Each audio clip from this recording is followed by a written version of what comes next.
शिवम ने धीरे से उससे पूछा, भरोसा है ना मुझ पर? इस सटीक क्षण में उसने पहली बार ऐसा महसूस किया कि वो उस पर भरोसा कर सकती है। हाँ है, उसने कहा और जवाब में सिर हिलाया। शिवम के करण पर हाथ उठाने का क्या अंजाम भुगतेगा दृष्टि का परिवार? नारंग ज्वेलरी ग्रुप की इमारत की हर मंजिल पर आज एक असामान्य उथल पुथल थी। कर्मचारियों में अफरा तफरी मची थी। क्या चल रहा है? कॉरपोरेशन में इतनी अफरा तफरी क्यों है?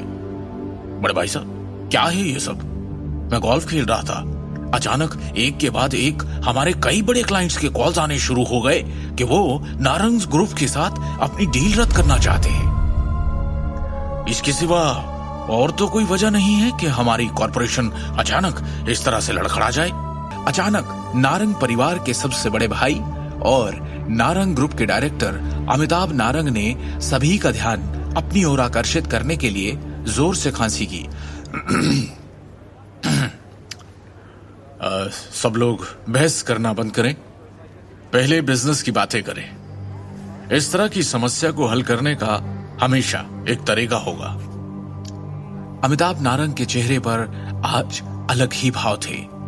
जब से उन्होंने नारंग ग्रुप के डायरेक्टर का पद संभाला, तब से कॉरपोरेशन बिना किसी रुकावट, गिरावट या बिना किसी नुकसान के सुचारू रूप से चलती आ रही थी, क्योंकि इससे पहले कभी किसी ने ऐसी हिला देने वाली स्थिति का सामना नहीं किया था। जैसे ही बैठक कक्ष तुरंत शांत हुआ, सभी ने चिंतित भावों से अमिताभ नारंग को देखा और उनके बोलने का इंतजार करने लगे। डायरेक्टर सर, आपने जिन डेटा की कैलकुलेशन मांगी थी वो आ गई है। हमारे कितने बड़े और पुराने क्लाइंट्स ने आज के आज हमारे साथ कॉन्ट्रैक्ट खत्म कर लिया है, बताओ मुझे। डायरेक्टर सर, आंकड़ों के अनुसार हमारे नारंग ग्रुप के शेयर्स में आज 30% से अधिक की गिरावट आई है और पहले ही क्रैश हो चुके हैं। इससे छोटे शेयर धारक घबरा गए हैं और अपने शेयर्स तुरंत वापस लेने का अनुरोध कर रहे हैं।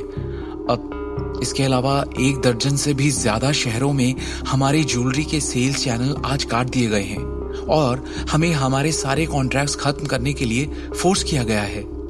इन सब के अलावा ईस्टर्न प्रांत की ज्वेलरी और उससे जुड़ी हुई 20 से भी ज्यादा कंपनीज, ज्वेलरी कॉमर्स एसोसिएशन और जनरल चैम्बर ऑफ कॉमर्स ने संयुक्त रूप से सार्वजनिक रूप से घोषणा की है कि वो हमारे नारंग ग्रुप का सहयोग नहीं करेंगे। अभी स्थिति ये है कि मार्केट में हमारे नारंग ग्रुप पर कोई भरोसा करने को तैयार नहीं है। अमिताभ नारंग का चेहरा ऐसे पीला पड़ गया जैसे उन्होंने कोई भूत देख लिया हो। उन्हें खुद अभी तक ये बात समझ नहीं आ रही थी कि उन्होंने किस ताकतवर शख्स को इतना नाराज कर दिया कि उसने पूरे के पूरे नारंग ग्रुप का दिवालिया निकाल दिया, वो भी एक दिन के अंदर। उन्होंने अजीत की तरफ देखा और पूछा, अजीत, क्या तुम इस समस्या का कोई समाधान लेकर आए हो? चिंता वाली बात यह है कि कोई स्पष्ट रूप से पर्दे के पीछे के तार खींच रहा है और हमारे ग्रुप को निशाना बना रहा है। हालांकि अजीत नारंग को भी समझ नहीं आ रहा था कि क्या किया जाए।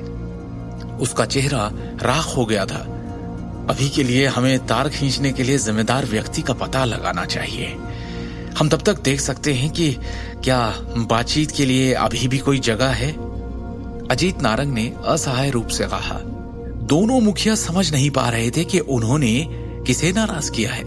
आखिर किसके पास एक दिन के अंदर नारंग ग्रुप को दिवालिया होने के कगार पर खड़ा करने की शक्ति थी।